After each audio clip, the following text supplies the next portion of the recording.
آج ہم نیپولین ہل کی مشہور کتاب تھنک اینڈ گرو رچ کے کچھ اہم نکات پر بات کر رہے ہیں۔ یہ نکات مالی اور ذاتی کامیابی کے اصول والے اقتباسات سے ہیں۔ یہ صرف پیسہ کمانے کے بارے میں نہیں ہے نا؟ یہ زیادہ گہری بات ہے، سوچ اور یقین سے کامیابی۔ تو دیکھتے ہیں ان ذرائع میں کیا خاص ہے۔ کتاب کا ایک مرکزی خیال، وہ جو بہت مشہور ہے، جو ذہن سوچ سکتا ہے اور یقین کر سکتا ہے وہ اسے حاصل بھی کر سکتا ہے۔ سننے میں تو بہت اچھا لگتا ہے، لیکن کیا یہ صرف مثبت سوچ کی بات ہے؟ نہیں، دیکھیں، یہ ایک عام غلط فہمی ہے۔ ہل کے مطابق صرف مثبت سوچنا ہی کافی نہیں ہے۔ اصل جو طاقت ہے وہ ہے پختہ یقین۔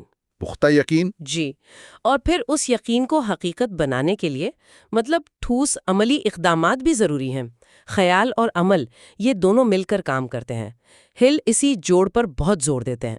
اچھا، تو یعنی صرف سوچتے رہنا کافی نہیں، اس یقین پر عمل کرنا وہ اصل چیز ہے۔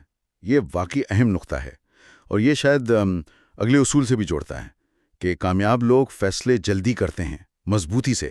اقتباس میں بھی ہے، کامیابی ان کو پسند کرتی ہے جو مقصد کے ساتھ فیصلہ کرتے ہیں۔ بالکل، بالکل صحیح۔ جو لوگ ہچکچاتے ہیں یا فیصلے ٹالتے رہتے ہیں، وہ اکثر اچھے موقع گنوا دیتے ہیں۔ ہل نے جو دیکھا تھا، کامیاب لوگ نہ صرف جلدی فیصلہ کرتے تھے، بلکہ اہم بات یہ کہ ان پر قائم بھی رہتے تھے۔ اچھا، جی، یہی رفتار اور عزم انہیں دوسروں سے آگے رکھتا ہے۔ تو ہل کے نزدیک ایسا سمجھیں کہ شاید غلط فیصلہ کرنا بھی بہتر ہے فیصلہ نہ کرنے سے؟ کم از کم آپ نے کچھ کیا تو صحیح۔ ہاں، ایک لحاظ سے یہ بات ٹھیک ہے، عمل شروع کرنا بہت اہم ہے، لیکن ہل یہ بھی کہتے ہیں کہ فیصلوں پر قائم رہنا ضروری ہے، اور اگر ضرورت پڑے تو انہیں بدلنے کی ہمت بھی ہو۔ اہم بات یہ ہے کہ فیصلہ کرنے کی عادت ہو، ہچکچانا نہیں۔ ٹھیک ہے، فیصلہ سازی اہم ہے، لیکن کیا ہوتا ہے جب فیصلے غلط ہو جائیں؟ یہاں ہنکا کا ناکامی پر جو نظریہ ہے وہ بڑا دلچسپ ہے۔ وہ کہتے ہیں ناکامی اس وقت تک ناکامی نہیں جب تک آپ اسے قبول نہ کریں۔ جی ہاں، یہ ناکامی کو دیکھنے کا بالکل مختلف زاویہ ہے۔ ہن اسے وقتی شکست کہتے ہیں یا عارضی دھچکا، حتمی یعنی فائنل ناکامی نہیں۔ ان کے نزدیک تو ہر ناکامی اپنے ساتھ کوئی نہ کوئی سبق لاتی ہے۔ اچھا، شرط یہ ہے کہ ہم اسے سیکھنے کا موقع سمجھیں۔ یہ رویہ جو ہے یہ ناکامی کے خوف پر قابو پانے میں بہت مدد دیتا ہے۔ یہ تو ناکامی کے ڈر کو کم کرنے کا ایک طاقتور طریقہ ہوا، لیکن کیا یہ ان لوگوں کے لیے تھوڑا مشکل نہیں ہو سکتا جو بار بار کوشش کرتے ہیں اور ناکام ہوتے ہیں؟ یقیناً مشکل ہو سکتا ہے، بالکل۔ حل کا زور مستقل مزاجی پر تو ہے، لیکن وہ یہ بھی مانتے ہیں کہ کبھی کبھی آپ کو اپنی اسٹریٹجی، اپنی حکمت عملی بدلنی پڑتی ہے۔ اصل نقطہ یہ ہے کہ ناکامی کو اپنی ذات پر حملہ نہ سمجھیں، ہمت نہ ہاریں، اسے ایک اشارہ سمجھیں کہ شاید راستہ بدلنے کی ضرورت ہے۔ اور یہ جو کامیابی کا سفر ہے، اس کا آغاز کہاں سے ہوتا ہے؟ کتاب کہتی ہے، خواہش ہی ہر کامیابی کی ابتدائی بنیاد ہے۔ یہ تو کافی سیدھی سی بات لگتی ہے نا؟ لگتی تو ہے، لیکن حل یہاں کسی عام سی خواہش کی بات نہیں کر رہے ہیں۔ وہ ایک خاص اصطلاح استعمال کرتے ہیں، جلتی ہوئی خواہش، برننگ ڈیزائر۔ جلتی ہوئی خواہش؟ جی، ایک ایسی شدید، اتنی طاقتور خواہش جو آپ کے ہر خیال، ہر عمل پر چھا جائے اور آپ کو مشکلوں کے باوجود آگے دھکیلتی رہے۔ یہ فرق ہے صرف چاہنے میں اور جنون کی حد تک چاہنے میں۔ اچھا، تو یہ کوئی ہلکی پھلکی امید نہیں، بلکہ ایک جنون جو باقی سب چیزوں پر حاوی ہو جائے۔ یہ تو کافی شدید جذبہ لگتا ہے۔ بالکل، حل کے مطابق یہی وہ توانائی ہے جو غیر معمولی کامیابی کے لیے چاہیے۔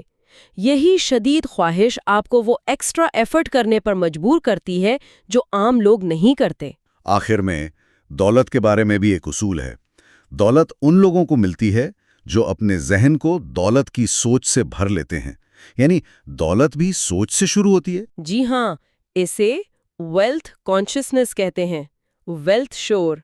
اس کا مطلب صرف یہ نہیں کہ آپ امیر بننے کا سوچیں، بلکہ ایک ایسی ذہنی حالت بنانا ہے جہاں آپ خود کو دولت کے قابل سمجھیں، اس کی فراوانی پر یقین رکھیں۔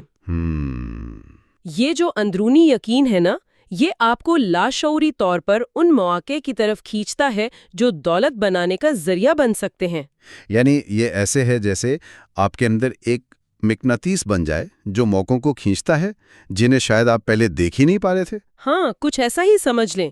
جب آپ کا ذہن دولت شعور کے ساتھ ہوتا ہے نا، تو آپ ان راستوں کو، ان وسائل کو پہچاننے لگتے ہیں جو پہلے نظر نہیں آتے تھے۔ ہال کے مطابق آپ کی سوچ حقیقت پر اثر ڈالتی ہے۔ تو ان سب باتوں کا خلاصہ کیا نکلتا ہے؟ یہ اقتباسات تو یہی بتاتے ہیں کہ تھنک اینڈ گرو رچ کا پیغام صرف پیسے تک نہیں ہے۔ یہ بتاتا ہے کہ ہر طرح کی کامیابی، چاہے مالی ہو یا ذاتی، اس کا انحصار باہر کے حالات پر کم اور ہماری اندرونی دنیا پر زیادہ ہے۔ ہمارا یقین، ہماری خواہش کی شدت، فیصلہ کرنے کی طاقت اور ناکامی سے سیکھنے کی صلاحیت، ان سب پر۔ بالکل درست کہا۔ اصل طاقت تو ہمارے خیالات میں ہے، ہمارے یقین میں اور ان پر عمل کرنے کے عزم میں چھپی ہے۔ ذہن کو اگر صحیح سمت میں لگا دیا جائے اور مستقل مزاجی سے کوشش کی جائے تو کوئی بھی بڑا مقصد حاصل کیا جا سکتا ہے۔ کم از کم ہل کا تو یہی ماننا ہے۔ آخر میں ایک بات سوچنے کی یہ ہے کہ نیپولین ہل نے یہ اصول تقریباً 1 صدی پہلے لکھے تھے۔ آج کی دنیا جو اتنی تیز ہے، ٹیکنالوجی سے بھری ہوئی، کیا یہ اصول آج بھی ویسے ہی کارآمد ہیں؟ یا وقت کے ساتھ ان کی تشریح، ان کو لاگو کرنے کا طریقہ، اس میں کچھ تبدیلی لانے کی ضرورت ہے؟ یہ ایک دلچسپ سوال ہے جس پر سوچا جا سکتا ہے۔